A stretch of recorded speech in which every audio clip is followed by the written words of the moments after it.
Social media पर जैन समाज के सबसे लोकप्रिय जैन न्यूज चैनल महालक्ष्मी की ओर से आप सभी को 2000 का कहते हैं माइलस्टोन छूने के बाद अब शुरुआत करते हैं आगे की बात। सुबह सुबह 8 बजे आपके पास सादर जय जिनेंद्र के साथ। ऐसा क्यों हो गया है, आज बात करेंगे आचार्य के बारे में, बाद में जो हत्या के बारे में क्या हो रहा है, क्योंकि संसद उबल रही है पर वहां पर अभी भी साधु की हत्या के बारे में कुछ नहीं हो रहा है, वो बात करेंगे। पर उससे पहले आप बात करें आपसे ये कि ऐसा क्यों होता है जब कहीं कोई ऐसी घटना होती है, कुछ भी होती है, उसके मुकाबले के अंदर हम जैन धर्म को, जैन संतों को, जैन क्रियाओं को, जैनचर्या को लेकर शुरू आ जाते हैं। हिजाब के बारे में कर्नाटक में मालूम है क्या बबला जब वो था, जब बवाल हुआ था तो किसी ने कह दिया था कि चड्डी पहना के बाहुबली मूर्ति के पास, फिर बाद में कह दिया हम तो स्कूलों में आएंगे तो हिजाब के बगैर आएंगे, तो हम लोग दिगंबर मुद्रा में आएंगे। क्यों एग्जाम्पल करते हैं, बहुत जगह ऐसी घटनाएं बहुत बहुत बहुत होती हैं और अब एक नवीन हो गई है। बाबा साहब अम्बेडकर, जानते हैं आप लोग, संविधान के शुरुआत करने वालों में, उसको बनाने वाला एक बड़ा स्तंभ। कहा जाता है कि एक बार उनका मन था कि हम भी, उनके भाव थे कि मैं भी जैन बनना चाहता हूँ, शायद कुछ बाद में हो, कुछ ऐसा हो गया, घटना की उसकी बात नहीं करें, उनके पोते की बात करें, प्रकाश अम्बेडकर जी के बारे में। सबसे बड़े पोते हैं, राजनीतिक के हैं, वकील हैं और एक पार्टी भी है उनकी। पर ऐसा क्या है कि किसी चैनल से इंटरव्यू दे रहे हैं, दीजिए, पर अच्छी बात है, आपको देना चाहिए, लेकिन पर उसके अंदर ये थोड़ी है कि हम दिगंबर संतों की चर्या के बारे में शुरू करते हैं बात कि जी अगर आपको ज़्यादा टीआरपी बढ़ानी है तो दिगंबर मुनियों की फोटो खींचना शुरू कर दो, उनकी वीडियो खाना शुरू कर दो। ये क्या कहना चाहते हैं हम लोग आपस में, एक बार पहले उनसे सुन लीजिए, मराठी में समझ आपको भी आ जाएगा। दुसरीकडे आपण जर पाहिलं तर किरीट सोमय्यांचा व्हिडिओ जो आहे तो व्हायरल होतोय, प्रचंड व्हायरल होतो। कोण किरीट सोमय्या बाबा, कोण किरीट सोमय्या? कोणाचंही आपलं असताना नाव घ्यायचं आणि तुम्हाला असं टीआरपी तुमचं वाढवत राहायचं।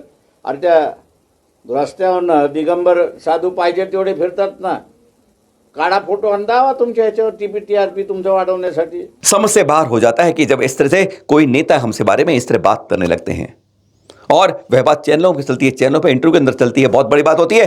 क्या दिगंबर संतों के, दिगंबर धर्म के बारे में, जैन धर्म के बारे में क्या इस तरह का है कि जहां जहां मर्जी को फुटबॉल की तरह उठाते रहो?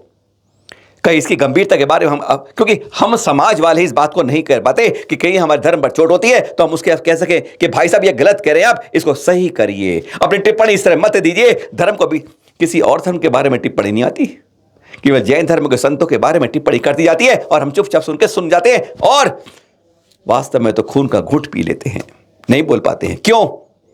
कभी ये सोचा है अपने, अगर धर्म की सुरक्षा करनी है तो हमारे ही करनी होगी, बाहर से कोई आके नहीं करेगा, कोई देवी देवता स्वर से नहीं भटकेंगे सुरक्षा करने के लिए, आओ आपके धर्म की सुरक्षा हम करते हैं। सुरक्षा स्वयं करनी होगी। अगर कोई इस तरह की टिप्पणी करता है, बेफालतू की टिप्पणियां, बेवजह है, अरे टीआरपी बढ़ानी है, कोई और एग्जाम्पल लड़ा, जरूरी दिगंबर संतों की चर्या के बारे में लेना है कि उनके दिगंबरत्व के बारे में लेना है, यह बहुत गलत बात है। चाहे हम नेता हों, चाहे हम कुछ भी हों, चाहे हम अभिनेता हों, चाहे प्रशासन के प्रमुख व्यक्ति हों, कभी भी किसी धर्म के ऊपर हमें इस तरह की टिप्पणी नहीं करनी चाहिए। संसद में बवाल हो रहा है, यानी बहुत बड़ा ब्रेक लग गया है मणिपुर के हादसे के कारण, यह सब जानते हैं अब लोग, चर्चा है, अखबारों में भी है और उसमें भी है। कहानी बड़ी अजीब होती है, जब सत्ता के साथ कुछ होता है तो सत्ता मौन हो जाती है, किसी की पार्टी की हो, बस सब चुप, और दूसरे जो विपक्ष में होते हैं वो उसके आग लगाने लगते हैं। हम किसी का सामंजस्य नहीं निकालते हैं। जुलूस देख रहे हैं आप, रैली देख रहे हैं, प्रश्न आप जो आपको 20 तारीख के दिखा रहे हैं, कई जगह बंद, कहीं कल आप भी दिखाए थे, आज फिर आपको कुछ दिखा रहे हैं। इसलिए संसद गर्म रही इस बारे में। ऐसे ही एक नृशंस कांड हुआ 9 जुलाई को, जिसकी जानकारी मिली 5 जुलाई की जो घटना थी उसके बारे में, लेकिन कोई समाज में किसी चैनल में बात नहीं आई। हाँ, कुछ आश्वासन मिल रहे हैं कि हम संसद में उठाएंगे। इस समय जब बात होती है तो एक दूसरे की बात क्यों नहीं होती है, एक बहुत बड़ा सवाल ये उठ जाता है। जगह जगह प्रदर्शन हुए, जगह जगह शोर हुआ, पर हमारी बात को अभी तक संसद के अंदर किसी सांसद ने उठाया नहीं, चाहे लोकसभा हो चाहे राज्यसभा हो। कईयों ने वायदे किए, उनमें से एक वायदा किया हमारी प्रज्ञा जी ने।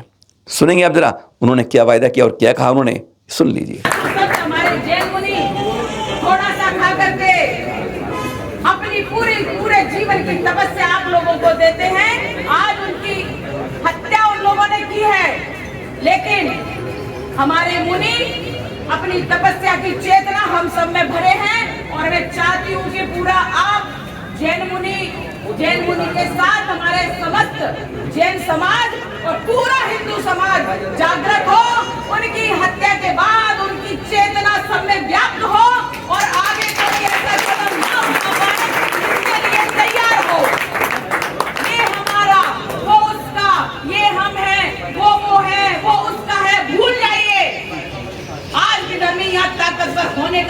आधार दे रहे हैं, उनके हौसले पस्त होना चाहिए। सुनो आपने साध्वी प्रज्ञा जी से, आश्वासन तो इन्होंने दिया है, कईयों ने दिया है, पर यह तस्वीर जो देख रहे हैं आप, यह तस्वीरें बोलती हैं, कुछ खास बोलती हैं। 80 साल की बूढ़ी माँ जो लठिया लेकर चलती है, 2 लठियां हैं उसके हाथ में, एक सहारा लेकर चलने के लिए और दूसरी आवाज उठाने के लिए। और 8 साल का बेटा जो अभी भी कहता है कि मैं जैन धर्म के जैन कुल में जन्मा हूं, पर मैं भी अपने साधुओं की रक्षा के लिए, सुरक्षा के लिए, तीर्थों की सुरक्षा के लिए आवाज उठाना चाहता हूं। प्रौढ़ों को, युवाओं को आवाज घोषित करती है। 8 साल का बच्चा भी घर से निकलकर आवाज दे सकता है, 80 साल की बूढ़ी मां भी आवाज दे सकती है। पर क्या हमारे लोग सब मिलकर इस सुरक्षा के लिए इतनी चिंता करने वाले हैं? क्या हम इतना मनन करने वाले हैं कि अपने धर्म की सुरक्षा के लिए आगे रहेंगे? यह दोनों बच्चा भी बताया और बूढ़ी मां भी बताती है। एक तस्वीर आगे दिलों में उतर जाती है। ये दृश्य देख रहे हैं प्रतापगढ़ में, वहां भी रैली निकली, ज्ञापन देने के लिए इंतजार करना पड़ा। गजब की बात है, पूरा जुलूस आ रहा है, शांति से आ रहा है, अहिंसा के रूप में आ रहा है, प्रेम से आ रहा है, वात्सल्य से, सबको लेके प्रेम से, सौहार्द से बढ़ रहे हैं। लेकिन आ गए 1 minute, 2 minute, 10 minute, 15 minute, 60 minute, 120 minute इंतजार करके तब ज्ञापन लिया जाता है। एक गजब की बात है। जैन समाज के साथ कितनी बात है कि 2-2 घंटे इंतजार करके ज्ञापन के लिए बहुत रोष आ गया समाज के अंदर। हकीकत है, रोष आएगा भी, हर समाज के अंदर आएगा कि जहां समाज चेतना हो उसको आवाज देनी हो, लेकिन अब इस तरह करा जाता है। बहुत बड़ी चोट लगती है जब इस तरह की बात करिए कि एक ज्ञापन देने के लिए 2 घंटे समाज को इंतजार करना पड़ता है। एक बहुत बड़ा प्रश्न चिन्ह लगाता है यह प्रशासन के ऊपर। संसद में आवाज उठने के लिए अभी इंतजार है। मणिपुर की घटना पर चल रही है, बवाल हो रहा है पक्ष और विपक्ष के अंदर, लेकिन राजस्थान की विधानसभा के अंदर परसों यह सवाल उठ गया था। सांगनेर के विधायक ने इस बात पर सवाल उठाया कि किस तरीके से निरशंस हत्या हुई। उन्होंने घटना को पूरा बताया और कहा कि इस बारे में भी समुचित सुरक्षा व्यवस्था साधुओं को मिलनी चाहिए। जाते जाते उनका यह सुन लीजिए 1.5 मिनट के अंदर। आज पूरा देश दुखी है, निःशब्द है और स्तब्ध है। कारण कर्नाटक में जैन आचार्य कुमार नंदी महाराज की अपहरण के बाद निर्मम हत्या कर दी जाती है और शव के टुकड़े टुकड़े करके बोरवेल सहित कई स्थानों पर डाल दिया जाता है। आज जिस बिल की राजस्थान में चर्चा हो रही है, उस बिल का नाम है राजस्थान मृत शरीर का सम्मान विधेयक। ये मृत शरीर का सम्मान जब सरकार विधेयक ला रही है, ऐसे समय में पूरा देश जिस बात के लिए आंदोलनरत है, आज हमारा देश ऋषि मुनियों की परंपराओं का देश है, संतों की आस्था का देश है।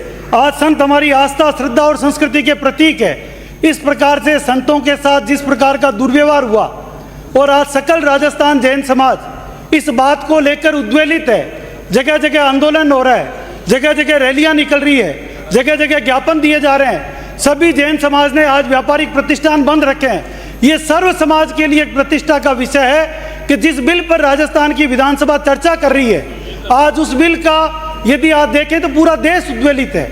मैं मांग करूंगा कि कर्नाटक में जिस पार्टी की सरकार है, वो सरकार बनने के बाद जो रुझान आ रहे हैं, राजस्थान में भी उसी पार्टी की सरकार है।